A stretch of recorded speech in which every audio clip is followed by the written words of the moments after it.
Ginoo, nang maging malakas ang iyong tingog at ang iyong conviction sa kanyang puso ngayon, na makonsensya siya, di siya mahimutan, di siya katulog, Ginoo. At kung hindi na babawiin ang order na isurrender si Presidente Duterte sa ICC, in the mighty name of Jesus.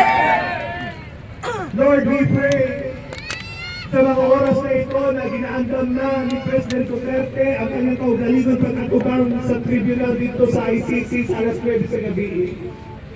Ginoo, una sa tanan, we pray for good health.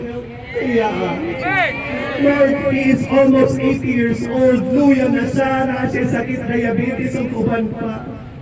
And this is very stressful sa iya karon. And so we pray for divine health to be upon him. Touch his body from the crown of his head down to the soles of his feet. Touch him, energize him, revive him, give him good health, Panginoon, sa iyong lawas. Aron makaya niya ang mga pagkatubangon niya, mga kaso at mga sitwasyon dito sa ICC.